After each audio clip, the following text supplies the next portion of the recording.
Thank you, Mr. Speaker. I rise in support of this budget. I'd like to add some context to some of the comments I've been listening to about this budget. Now, I've heard it said in the beginning that here we are 5 days out deliberating the budget. 5 days out, 5 days out. I've heard it said 3 times now. But when my colleagues were in charge, they would say, here we are in October, 3.5 months late debating the budget. But the taxpayers don't hear about that. Yes, we're proud that we're governing and we're passing budgets on time. Now, last budget, we heard the mantra from the other side was, we're leaving $1 billion on the table, on the table, on the table. That was their mantra. On the table, that's it. Well, the taxpayers need to know that if we would have taken the advice of our colleagues on the other side of the aisle and spent that $1 billion that we didn't have, we'd be another $1 billion in debt this year. Now, they complain. I've heard it every time. They all get up and they complain about this budget. But I have yet to see them present a budget. Where's your budget?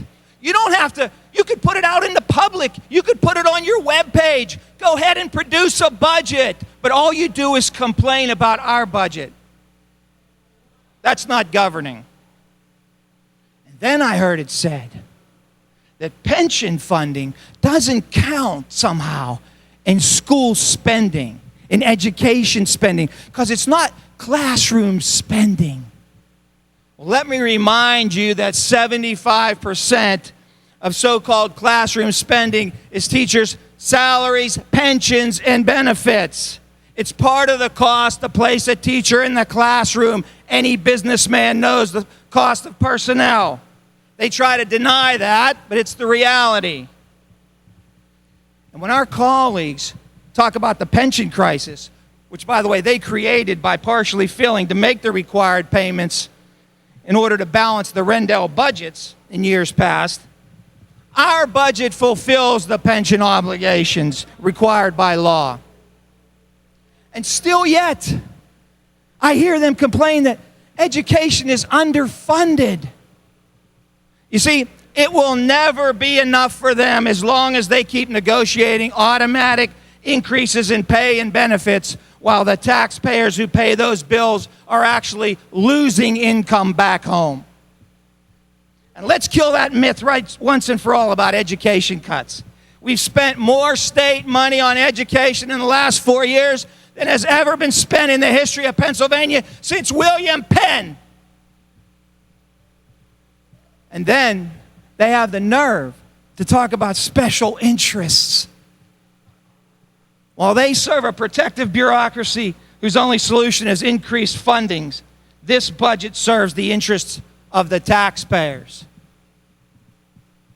And that's who we have at the end. At the bottom of the heap is the taxpayer, struggling to make ends meet while paying for those who insist that they have a right to the working man's money. It's just a form of covetousness.